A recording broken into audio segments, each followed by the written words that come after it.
Fridge খুলে দেখি সবজির ট্রের মধ্যে একটা মোচা অনেকদিন ধরে পড়ে থাকতে থাকতে শুকিয়ে গেছে। কি করব, ফেলে দিতেও পারছি না। তাই ভাবলাম যে আজকে একটা নতুন কিছু বানিয়ে ট্রাই করা যাক। সেই জন্য মোচার ফুলগুলোকে আগে ছাড়িয়ে নিয়েছি, আর এই মোচার মাঝখানের অংশটা ছোট ছোট করে 4 ভাগে ভাগ করে নিলাম। এরপর আমি দেবো মোচাটাকে সেদ্ধ করতে। তার জন্য একটু হলুদ দিয়ে দিলাম, নুন দিয়ে দিলাম আর জল দিলাম। দেন গ্যাসে বসিয়ে দিলাম ভালো করে সেদ্ধ করার জন্য। সেদ্ধ হয়ে গেলে এই জলটা ছেঁকে ফেলে দেবো আর মোচার মাঝখানের অংশটা নিয়ে নেব। এরপর একটা পেস্ট বানাবো, যার জন্য লাগবে সর্ষে, পোস্ত, কাঁচা লঙ্কা আর নুন। ব্যাস, এটাকে একটু শুকনোতে আগে ঘুরিয়ে নেব।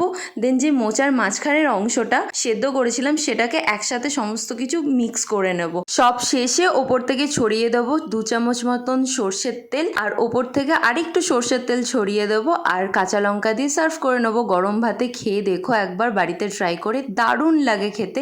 ভিডিওটা লাইক, কমেন্ট, শেয়ার, সাবস্ক্রাইব করতে ভুলো না। দেখা হবে নেক্সট ভিডিওতে। ভালো থেকো, বাই।